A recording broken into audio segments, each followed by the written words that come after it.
Hello everyone and welcome back to another edition of The Light Between Us. Of course, myself, Dan Tortora of Wake Up Call. In our partnership with Chick-fil-A Cicero and Chick-fil-A Clay, we bring you that light every single month. And the light this episode is coming from Erinn McGuinness. Erinn, happy to have you. Nice to meet you. Nice to meet you and have you here today. So, you are a right-hand person for Jimmer Sikowski, the owner and operator. What's it like to assist somebody like Jimmer? It's so far been really great. I've only been doing this for about 6 months. He's wonderful to work with. He's been wonderful to my family, and overall, it's been a pretty easy relationship so far. We're good. Why did you end up at Chick-fil-A? My sister-in-law works here, and then one of my friends actually works here as well. So I wanted an opportunity to do something that wouldn't just be a job. It would help somebody. Yeah. I thought that was really important, and it's allowed me to work from home most of the time, so that's been great too. So for you, like you said, you already had people that worked here. Did they come home and kind of speak on their experience and what was special and different about it? Did that kind of play a role in you wanting to be a part of it? Yeah, absolutely. It seemed more like a family and friends environment than anything that I've experienced so far. So for you, what were you doing before this? I actually used to work down the street at Driver's Village. I was in car sales for a really long time, but then I had 2 kids and decided that I wanted to be home with them for a little bit. So this is my reintroduction to the workforce. To the workforce, okay. Yeah. So from car sales to speaking on faith and sharing more than a chicken sandwich, how different has that been? Night and day seems like a good. Okay. My previous job was great. I had a great experience there as well. But you're just dealing with different core values. I really value that it's not just about the chicken sandwich, like you said. It's more about like making people smile and making people happy, and what we're able to do for the community because of just a chicken sandwich. Yeah, and there's so much when it comes to community outreach from Chick-fil-A, and I know for Jimmer, it's from the moment Cicero opened and then Clay, it was important for him. And I know that during COVID, there would be a little pantry that was left outside here where people can either take something or leave something. What's it meant for you to have that outreach side of it and that whole playing out what we were saying, more than a chicken sandwich, the fact that, you work for somebody that always wants to give back? We're busy. We're really busy. But it's been really nice to see what can be done when you're doing things for the right reasons, I think. Yeah. I've gotten to meet a lot of people in the community that I wouldn't have met otherwise. And it's been really nice to see the changes that we can make by just giving somebody, whether it's a raffle basket or food or gift cards. It's just, they're super appreciative, and it's been nice. So you talked about being a mom of 2. Yep, 2 little girls. What's that been like, and how has it challenged you? How old, by the way? They're 4 and 3. Oh, okay. So they're 18 months apart. Oh. It's having 2 little reflections of yourself. So whether that's good or bad, you can take that as you will. But they are challenging in all the best ways and so funny in all the best ways, and they make life interesting. But it's definitely been an adjustment. I mean, I had my second right when COVID hit, so we were home for a year and a half, just the 4 of us, my husband and my girls, so it's been fun. So having your faith and then having your daughters and raising them, and with your husband in today's world, do you feel it's challenging to raise with faith? Yeah, so we make a really conscious effort to teach them about the Lord. That's really important to us. It's always been important in my husband's family. So that's something that they're getting from us, and then grandparents as well, which has been really helpful. Yeah. But I'm finding it difficult but encouraging at the same time, because we can teach them things that they're not going to learn anything else, but they're also able to go out and teach kids that they're going to encounter in the school system, whether it's preschool, daycare, public schooling, and they can be a light, which I think is really important as well. You know, and this segment's called The Light Between Us, so why is it important for you to be a light for other people?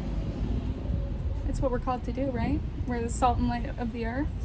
I think it's pretty simple that we just can follow the instructions, and if I can make somebody smile or stop them from having a terrible day, it's what we're supposed to do, and I would want somebody to do that for me as well.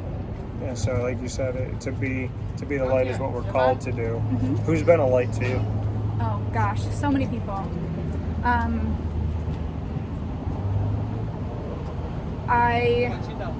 Is it okay if I get like a little bit heavy for a second? Yeah, absolutely. Okay. It's wherever you want to go. I started here in November, and Charity, who is Human Resources, she's the Director of People and Culture. I actually grew up with her, and she's been wonderful to me my entire life. But in December, I actually had a miscarriage on Christmas. Oh my Lord, I'm sorry. Yeah, it's okay. And she walked, and Jimmer and Betty, they just kind of walked alongside of me. So right now I think that, like my work family, she's been able to walk alongside me and encourage me in a way that only other mothers can. And she's just been she was influential to me when I was a teenager, but especially right now, I think that she's been a really big one to me. How has she done that? I think consistency and contacting people and listening is two of the biggest things that we can do as humans to care for other humans. So the consistency in contact and just making sure that we're okay, that we have everything that we need. And it didn't just stop in January, it's continued through. So I really appreciate that. And you said, you grew up with Charity, so she's known you. Yeah. And I mean, when she reached out the way that she did, were you surprised at all of the effort of it, or was it just something that you kind of expected from her? I didn't expect it, but I wasn't surprised. It's more of like, that's just who people are. I found that a lot in this specific community, that's just how people are. It's a genuine care for other people. So I think it's more of that. And you know, when you have a miscarriage, it's hard enough. On Christmas, it seems like the just not ideal timing. Yeah, reverse of what you would expect. So how do you keep your faith through something like that? The Lord is near to the brokenhearted, and I stand firmly on that, because every time that I've been brokenhearted or sad or have had family crises or anything like that, it's not been through my own strength that I've gotten through it. It's been through His, definitely through His. The Lord is near to the brokenhearted. I like that. Mm-hmm. You know, there is, I know that's something that you've said. Is there something else that you find you say a lot to yourself, either from the Bible or something you feel or something you've learned? Is there, if you feel like you're kind of coming off the path or going through a really tough time, is there something you say to yourself to reset yourself? Yeah. Being a parent in general comes with a lot of anxiety. So that tends to be where my sharp left turns come in, which I think is common for a lot of people. Yeah. But I think memorizing scripture is really important, because when you are having those hard times, your Bible is usually not right in front of you. Right. Right. So the Lord has not given us a spirit of fear. And I just repeat that over and over and over and over again. Yeah. The Lord has not given me a spirit of fear. The Lord has not given me a spirit of fear.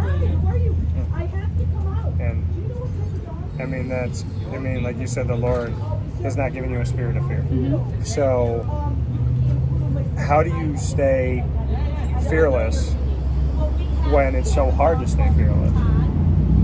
That's a trick question. I don't stay fearless. I try my hardest. Yeah. And I also think that we should do things that scare us. That's something that I picked up when I was a younger adult. I was probably like 19 or 20. And one of my friends was like, I try to do one thing a year that scares me. And I've kind of like taken that. So this is my one thing for this year, by the way. That scares you. Yeah. Okay. Try to do one thing a year that scares you. And then I try to remember that vulnerability and fear of things does not negate anything that I've done or relationships that I've built with people or who my God is. Well, I think too, when you look at life, I mean, if we don't take risks and we don't challenge ourselves, how do we grow? Yeah, you can't. You know, I think adversity is how you grow. And you know, there's so many places that you've gone with us today, and I appreciate all of them. In this world right now, God, you know what? If I could share a story, Yeah. I felt so. I was at an event, and I got asked who my biggest role model is. And I had two answers. I had one that was one person in my life, but above everything, God. And I sat there and I said to myself, I have to say God because it's true. And I said God, and I sat on the couch, and I was on a microphone, and the room got like weird. Yeah. It got like this, like I said it, and so to me it was like it made me sad. It made me defensive. It made me hungry. It made me happy that I have that faith. But, I mean, growing up as a little kid, it was like 9 out of 10 people in the room talked about God. Yeah. And now at 37 years old, I feel like when I say it, people are like, are you sure you want to say that? And I was like, yeah. So being in that room and saying God is my role model and then kind of feeling people get weird. Yeah. How do you handle stuff like that? I try not to take it personally. Their rejection of God is not a rejection of you as a person. Right. Good point. I think a lot of that is, well, let me back up. I think that if we are so concerned with what other people think that we can't tell the truth, we're doing it all wrong. And if I can show somebody that I love them and show them that God loves them in the same ways I can say it, I'm usually just going to show them. Like, I'll try and verbalize it, but our actions 90% of the time speak louder than words. Yeah. But it's not a rejection of me. It might be, but I just like to pretend that it's not a rejection of me. It's a rejection of something that they don't know enough about yet or aren't there to believe yet. So just keep loving people. Why do you think the world has lost their connection to God? We are currently getting input, whether it's media, social media, your own social media, from 700 different directions. And it's kind of like, have you like tuned in a radio? This might be a little too old. When you tune in a radio and you hear static and like two stations playing at once? Yeah. I'm like the real Peter Quill Star-Lord because I still like have it. a Walkman and I still have the antenna and I used it when I dressed up like him for Halloween and the batteries from like a decade ago still work. Yeah, so I they don't know make them all like about they used to. tuning. No, nothing's made like it used to make. The batteries are like 17 years old, probably 20 years Yeah. old. But yeah, I've tuned in before, yes. Yeah. So it's hard sometimes to find the station you're looking for when you're getting satellite radio, all these things all on top of each other. Yeah. So I think that we're just getting a little like far from where we're supposed to be, but it's not like they're still really good people and they're still really great Christians and they're still really good companies that love people. So we see a lot of negative, whether it's news, but I don't think that like that's not it. And we just have to remember that that's not it. How do we get refocused? Like, how do we take all, being inundated by so much information and people trying to take you off the path, and how all news sometimes feels like it's bad news or negative news or news to divide. How do we see through all of the mud to God but God holding his arms out wanting to give us a hug? We'll see you guys soon, okay? Clean it. So, Um, I feel like I'm going to do more of these shows with you. I like way too much of what you're saying. It's I've had a lot of experiences in my life. Not all of them have been good, and I think because of that, you just can see that sometimes you just need to step back and say, none of this is good for me. I do not need to be on social media 8 hours a day. I need to focus on the people that I love, people that love me, and reading, listening, doing things that give you life instead of trying to suck it right out of you. Yeah, focus on the positive. Yeah. Right now, sometimes I feel like we're living in a vacuum, and we need to not be living in a vacuum. Yeah, you got to shut the vacuum off before it overheats, essentially. Correct. So, Erinn McGuinness, you've answered my question so well. I want to give you the opportunity. It's called Rapid Fire on my show. I want to let you ask me a question or two. This is no preparation. I have no idea what she's going to say. Neither do I. You can ask me 2 questions. Okay. What is the this one single event that has changed your life besides meeting Jesus? So, I feel like I've met him many times. I would say a single, I think there's a bunch. I think for me, I don't like the word divorce, and I never did. And I was in a really bad relationship. We were not a team. There was a lot of verbal abuse from her family. There was cheating on her side. There was lying. There was this loneliness. And the last thing that she did made it so easy for me to walk away. And it's funny because they say, the church has to annul you, and this has to happen, and it was like all these people had to tell me that I could be free, when that night, when she cheated and she came home and I stood in the hallway, it's one of the only times, if not the only time in my life, it's like one of 3 times maybe, where my brain looked down at my heart and my brain said, hey, are you good? And my heart goes, yeah. And they say so few times do your heart and your mind agree. Meet up. And I felt like God hit my reset button because I refused to.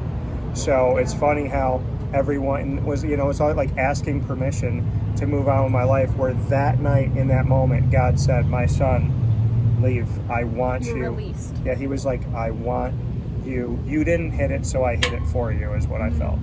So I feel like that was a moment where God said, I want my boy back. Yeah. And he got me.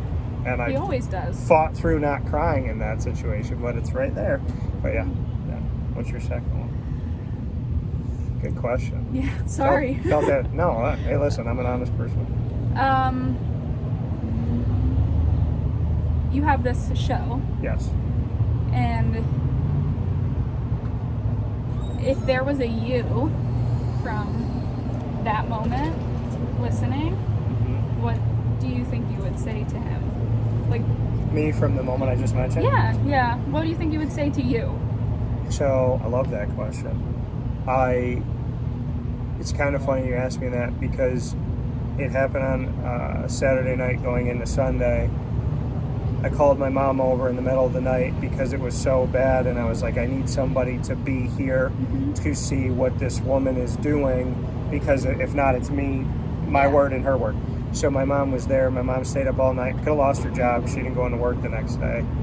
And when I woke up, my wife at the time was sleeping downstairs. She came upstairs, walked right by me like I wasn't even a person, swore, said, I just want to get the F out of the house, went upstairs, took her ring off, put it inside of a candle, packed her bags and left.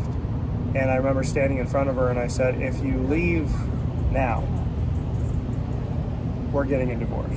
Like, I cannot be in this limbo of not knowing where my life is and feel controlled. And that was on a Sunday. And they said, what'd you do on Monday? I went on the air. Yeah. And they said, why? And I said, because she has tried to take so much from me. She will not take my happiness. She will not take what I love. And I went on the air that Monday, that whole week, but that Monday and Tuesday, I talked broad scope about adversity and pain and dealing with when people, do things to you. And I got a message from one guy about his mom. I got a message from another guy about his son. And I just thought to myself, if I didn't come on the air when I was in pain, I couldn't have helped these other people in pain. So I said something to them. What would I say to myself? Same thing I said to myself Monday morning. You are bigger than this. No one is going to take you down. You do what you love what you do. You do it for God. How dare anybody try? But they're always going to fail. So I would say, Daniel, Michael, Justin, Tortora, get your butt up, do your show, love your God, and know that He's got your back. That's cool. That's what I would say. We, you learn a lot in like terrible times. Oh, yeah. And my brain works in analogies. So. Me too. Yeah. Like, if you picture a mountain range, where do the things grow? It's never going to be on top. Right, yeah. It's always going to be icy and rocky and terrible. Yeah. There's a beautiful view, right, but nothing grows there. So right. You have to get down in the terrible trenches for things to grow, because that's where the soil is fertile. You have to build at your base, and yep. And you also know that flowers can't grow without sunlight and rain. Yeah. So without both, we're doomed to stay stale, I guess. Yeah. So adversity, it does. I tell people this all the time. I say, when you throw me in the fire, I used to freak out and go, I don't get burned. Now when they throw me in the fire, I get this big smirk on my face, and I said I always get bigger like the Hulk. I said, when you throw me into the fire, I just get bigger, and I look and I kind of smirk through the flame, and then they're like, uh-oh. Oops.